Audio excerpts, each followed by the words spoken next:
Hey pals, I'm Coral. Welcome back to my channel. I'm here with a wrap-up. A wrap-up for April? I read some books this month. I read a lot of books, and I don't know, this month was weird. It felt very long.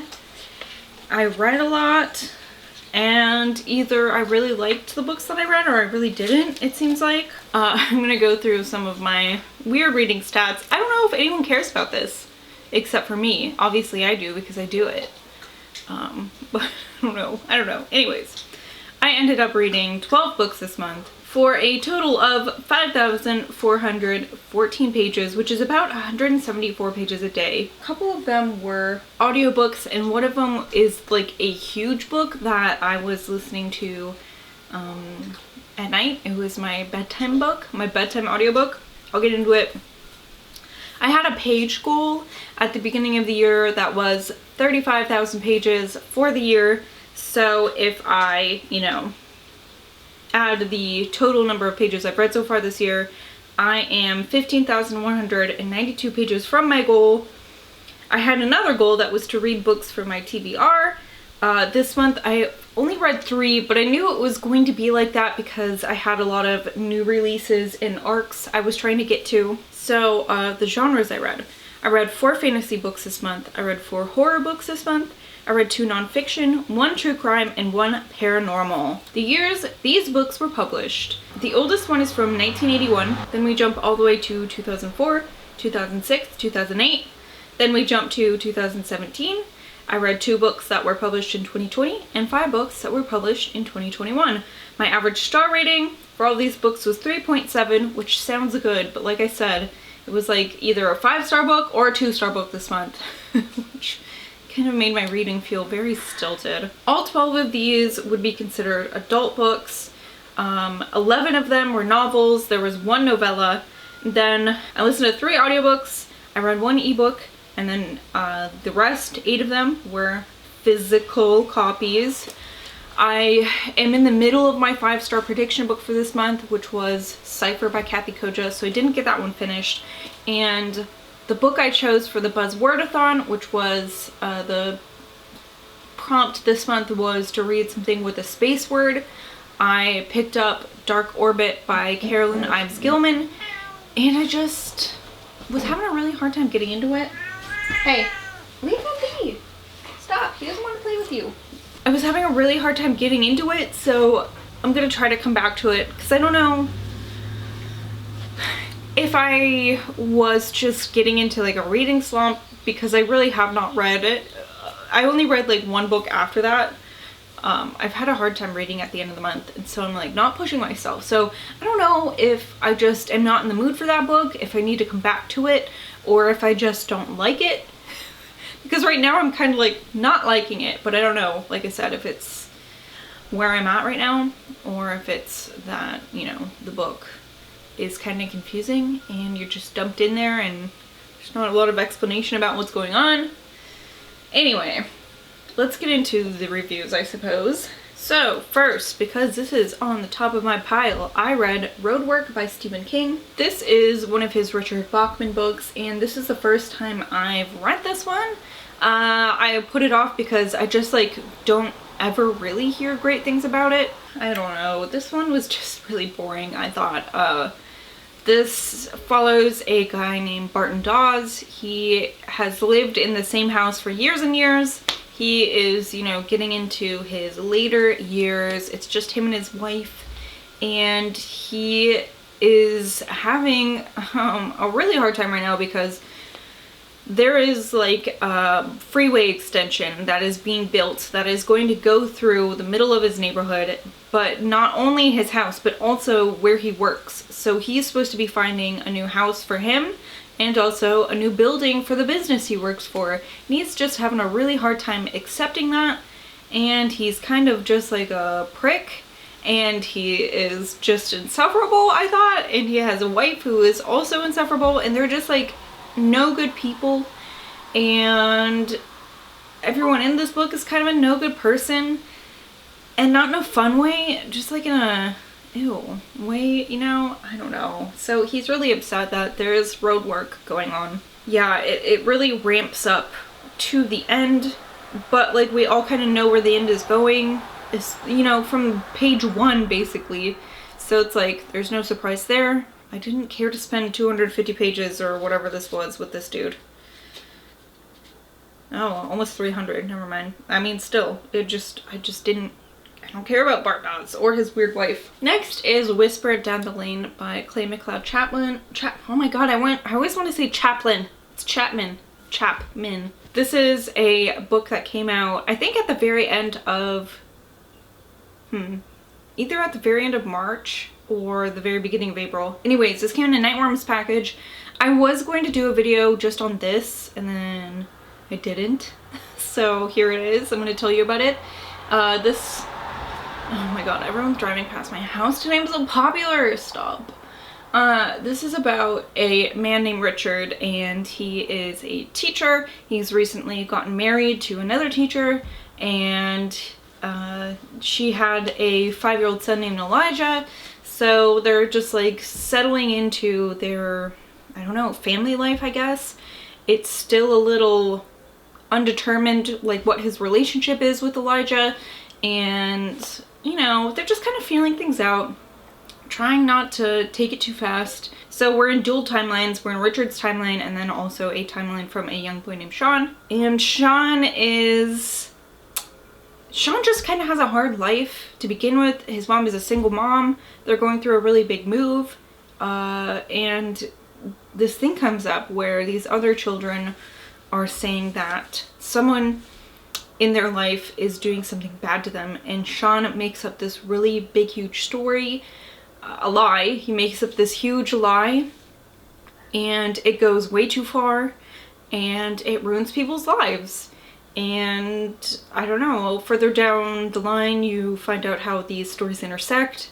And what I did not like about this is that I just did not care about any of these characters. I didn't care about Sean. I didn't care about Richard. I didn't care about Richard's wife, Tamara. They all just seemed so flimsy.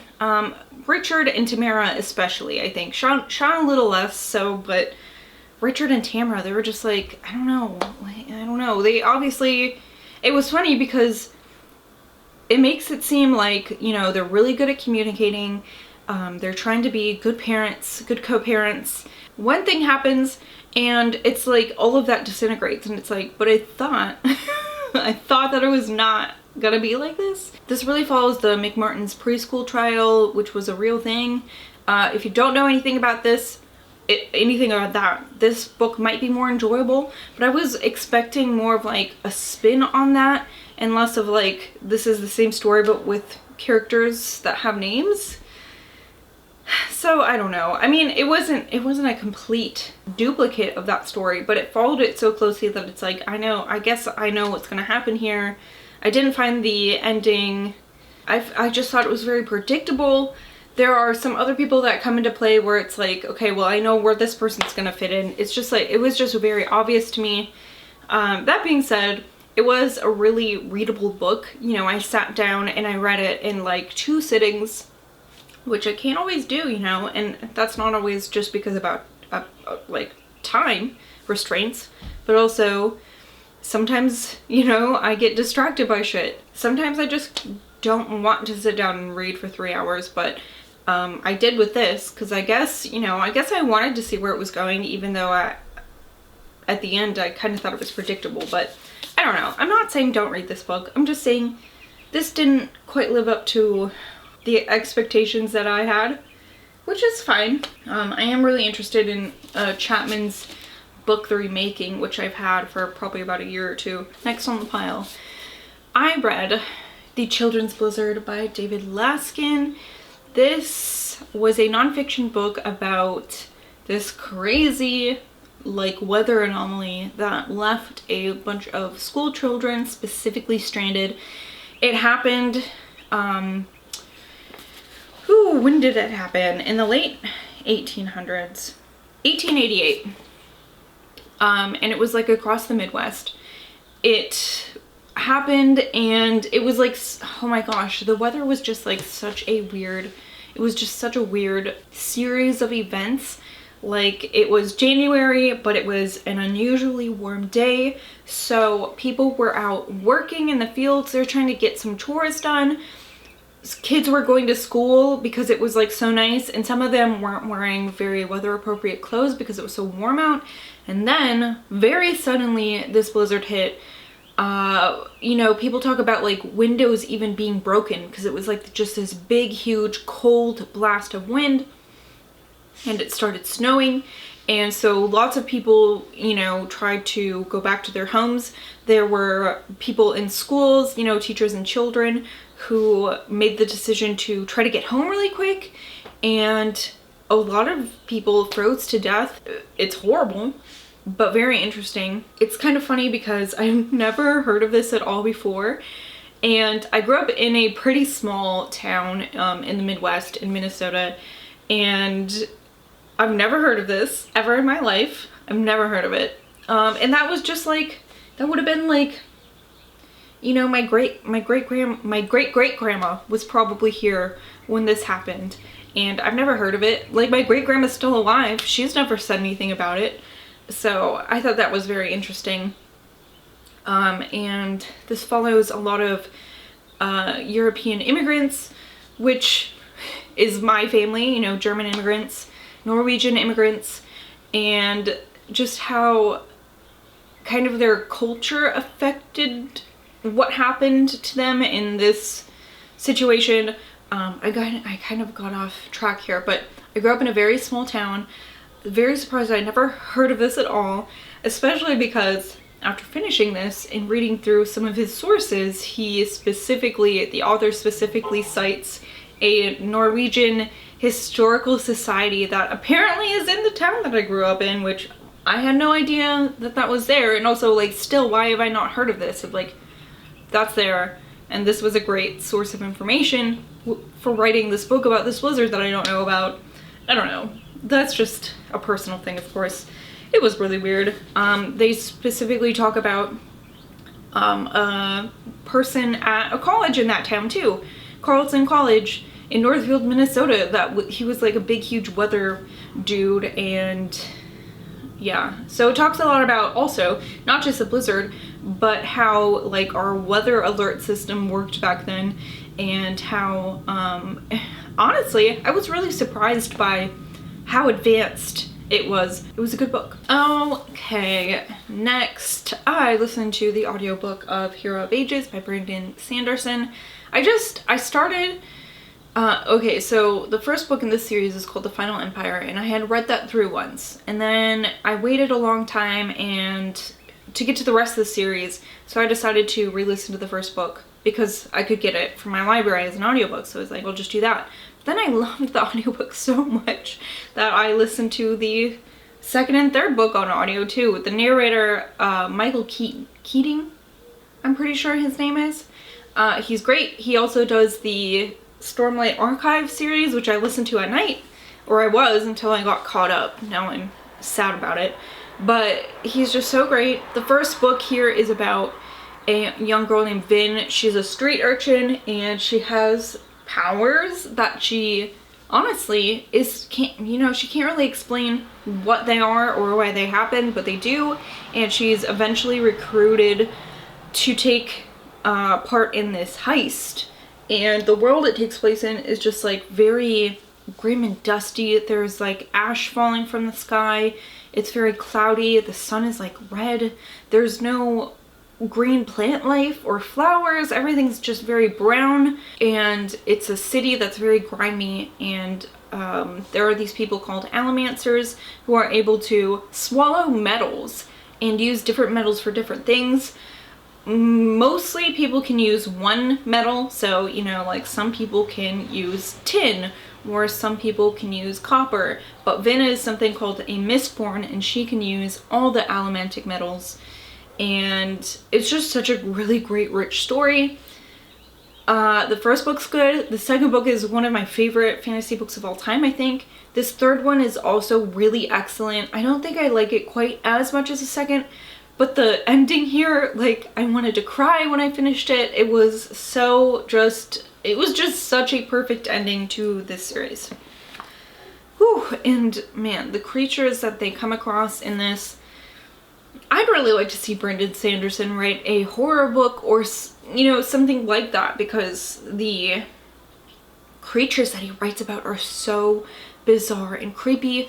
For example, there are these things called kolos, and they are like very giant things, and they have this blue skin, and their skin does not grow at all. So they start out and they're, you know, maybe 5 feet tall, and they have this big droopy skin. But they grow, as they grow, their skin does not grow with them. So by the time they're a full-size kolos at like 11 feet tall, their skin is like ripping and tearing, and it's like so terrifying and amazing. There are also these people called Steel Inquisitors, and they use allomancy, but also they have steel spikes driven through their eyes. It's just so fucking creepy and amazing. He's such a really talented fantasy writer. I'd like to see him maybe dabble in horror, just to see what kind of creepy things he could come up with. Okay, so since I'm already talking about Brandon Sanderson, I'd like to tell you all about The Rhythm of War. This is the 4th book in the Stormlight Archives series, and it is so big. This is a 1,200 page book, and this is part of the reason why my page count this month was so high. I've been listening to this before bed every night since November, when it came out, November 2020, and this, okay, so this plot is a little bit harder to explain, I feel like, because there are a lot of major players in this.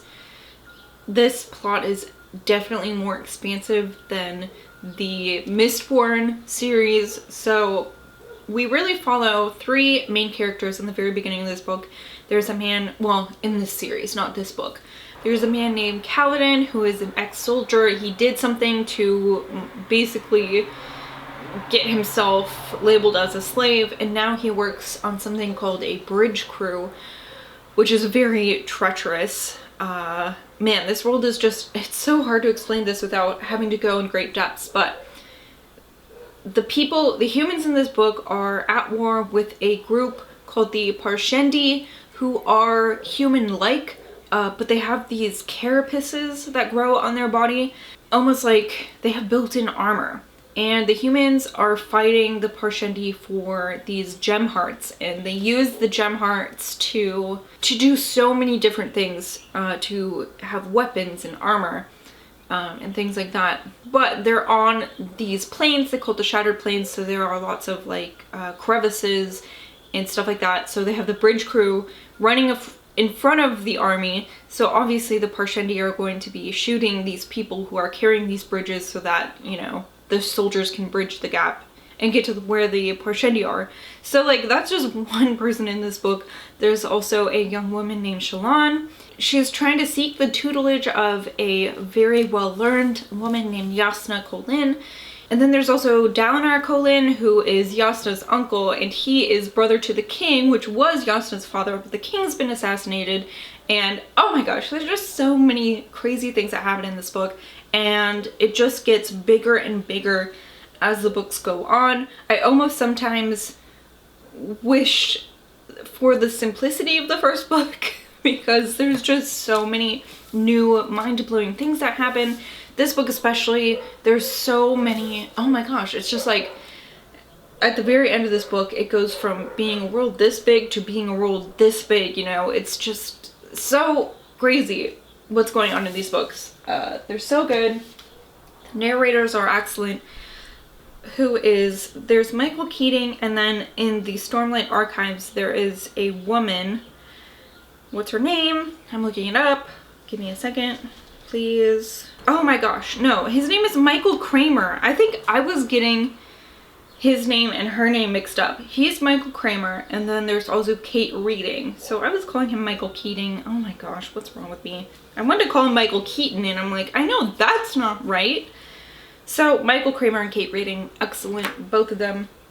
Michael Kramer also does the narration for this Mistborn series. It's just great. I'm going to talk to you about another big, huge fantasy book. This is The Blade Itself by Joe Abercrombie.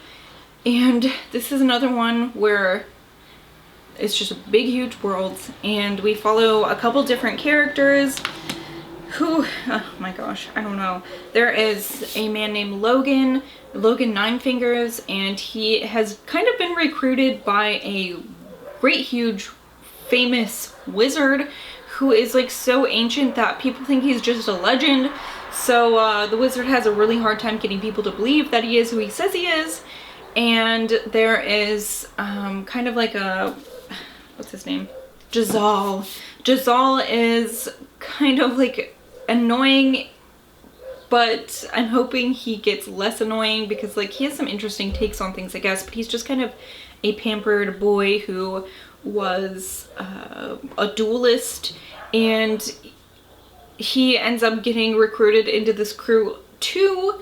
And then there's also this Inquisitor who is my favorite character in this book. His name is Glokta, and he is so creepy. He is a former prisoner of war from like a war that happened before this book, and he was tortured, and he kind of like learned the ways of his torturers and now uses that on people. And he really thinks that he's doing the right thing. He's, you know, trying to be an honest person, but he's still like torturing people. And do we really get the right answers from people who are being tortured? I don't think so.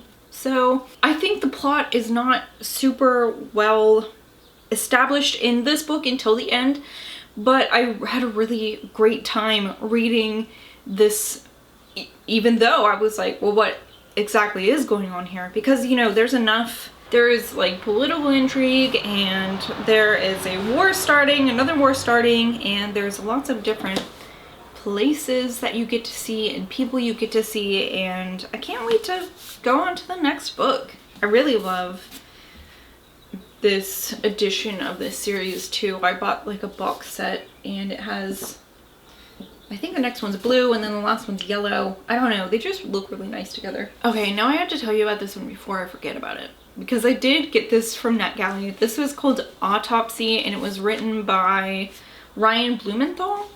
And Ryan Blumenthal lives in South Africa. He is a forensic pathologist, so he helps determine how people have died.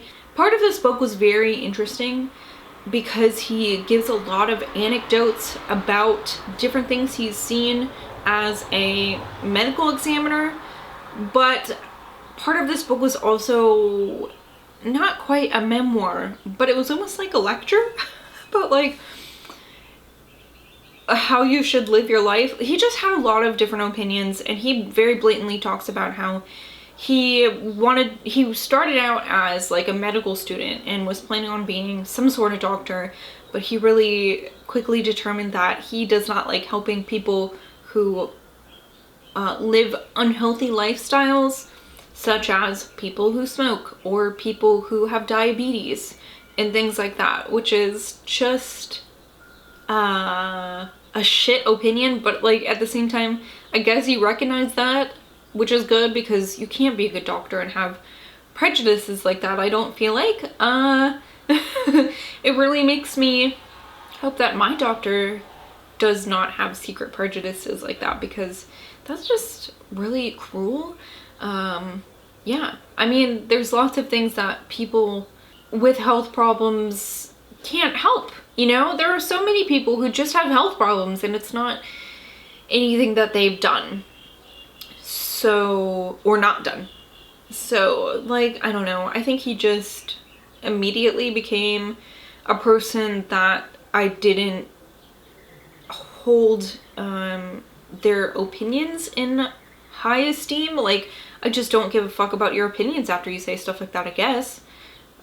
So the anecdote part was interesting, and his weird lectures about how fat people deserve to die, almost like I don't like I don't fucking care about it.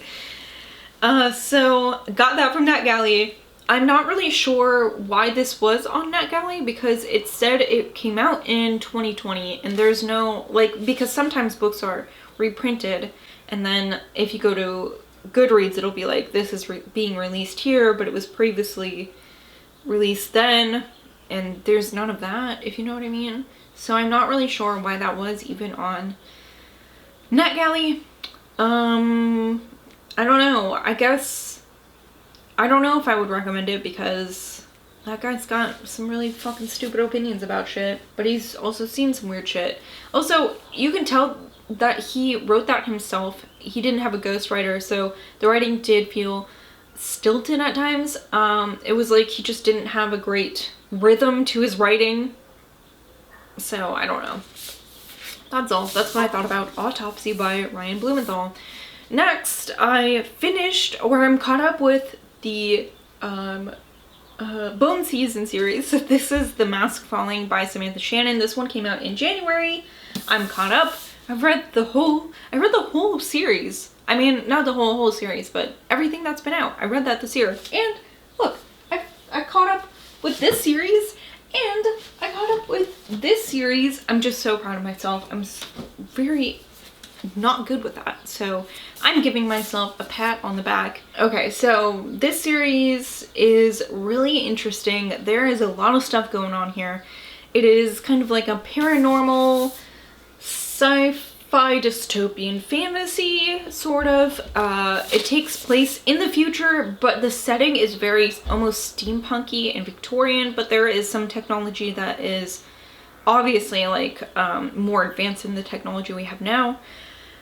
And we're following a main character named Paige, and she is a, what do they call, man? Okay, so basically she is an occultomancer. She has the power to send her spirit from her body and like physically attack other people's spirits. But there are lots of different people with lots of different powers. Some of them can read tarot cards, some of them can see into the future, some of them can send people images in their heads. There's just so many different things that these occultomancers can do, and that's where the story really takes off, in the first book at least. But it's like also very illegal where they live to be like that, and if you are caught, you are sent to like be tortured and killed. I don't know, it just seems like such a small little snippet of what's going on in this book, because the story gets so much bigger. I really liked this fourth book. I thought it took a while to pick up, but once it did, and there's like espionage and just so much interesting stuff happens. Much better than the third book. This was almost a 5-star book. Almost. It was really good. Oh, okay, I almost forgot. The good thing I was looking over my notes again. But I also listened to the audiobook of Killers of the Flower Moon by David Grann. And this was a true crime, like a historical true crime, about these murders that happened in Oklahoma on the, I think it's pronounced Osage Reservation, with the Osage Native Americans, who were at this point, this took place in like the, I think like the 1920s, who were at that point a very wealthy nation, because the reservation, the land that they were allowed to live on basically ended up being over oil deposits. So they made a lot of money from people who came to drill oil. And because of this, that put them at risk, because they were very wealthy and they were treated like shit by white people. And I mean, it goes so far as, it's just so crazy, because this was only 100 years ago when you think about it. But the government basically treated them like they were children. A lot of them were not allowed to have access to their money. They were given guardians who were white people, and these guardians would steal from them. These guardians would let them starve to death. It is fucking terrible. It's just astounding. So this is about these murders that happened. They were very insidious, and it really revolved around one family. So it is really sad, because the survivor of this has basically no family. They killed her family, and I don't know, this book talks about it. It's being made, it's being adapted, which is why it was on my radar, because I know I had seen the cover a lot when it came out, but I really honestly had no idea what it was about. I just knew that it was like a historical true crime, and I don't know. I was able to get this from my library, so I listened to the audiobook, and like I said, they're making an adaptation for it, which I'm curious about, I guess. I'd like to see how that goes. Okay, next 3 books here, I'm just going to talk about briefly because I did do full reviews on them. First one is The Lost Village by Camilla Sten. Didn't really like this. I thought it was boring. I feel like nothing happened. I feel like the author starts out with this plot, which is that this documentary crew is going to make a documentary on this tiny village in the mountains called Silversharn, and there was this incident that happened where all the townsfolk disappeared except for a woman who was stoned to death and a infant. So there's this great mystery. No one's explored it for some reason in the, like, I don't know, 50, 60 years since it happened. And so this documentary crew goes to do that, and it's just a lot of them looking in buildings and like, I don't know, nothing really happening. It was a disappointment. I will leave a link to that full review if you'd like to watch that. Same with this one. This is Goddess of Filth by V. Castro. I did like this one more. It was a really interesting take on a possession book where the spirit isn't necessarily the bad guy, and it isn't necessarily non-consensual, this like inhabitation, and it was a interesting take on feminist horror, and I thought it was pretty good. I liked the story, but the writing did feel kind of strange, and I'm still like thinking about it, and I can't quite put my finger on it. It's just that the writing was, I don't know, it just seemed so strange sometimes. I don't know. You might have to read it yourself, because I mean, like I said, the story is really good. I would have sat down and read this all the way through if I had had the time. So yeah, I'll leave that video in my description too, as well as the review for this, The Blacktongue Thief by Christopher Buehlman. This I won in a Goodreads giveaway. I'm so excited that that happened, because I'm telling you, this comes out May 25th, next month, and I am telling you guys, if you are a fantasy reader, for sure you want to read this book. You want to pre-order this and you want to read this. And even if you don't love fantasy, this was a really accessible fantasy. The world is very well fleshed out. It doesn't just pop you in and expect you to figure things out for yourself like certain fantasies, Gardens of the Moon. So yeah, and it's just like such a really big fun world. There are so many weird creatures. There are kragans and goblins, and there's a cat, and there are giant corvids, there are magical tattoos, there are sneaky assassins, and a thief with a tattoo on his cheek that people get to just slap, and it's very funny and also sometimes very dark. But overall, I think the tone is pretty lighthearted, even though there are some really disturbing things that happen in this. Beautiful cover. I've pre-ordered it myself, even though I read it already. And I have a copy, I have a copy here, but I just loved it so much that I'm also pre-ordering it. And that is it for this wrap up. Sorry, it got a little bit long. I didn't expect it to be so long because I have, I don't know. It is what it is. Let me know if you've read any of these and what you thought about them. Let me know if I've convinced you to read The Blacktongue Thief, because really, just such a good book. Yeah, I think that's all I have for you today. Thank you so much for watching. I will see you guys later. Goodbye!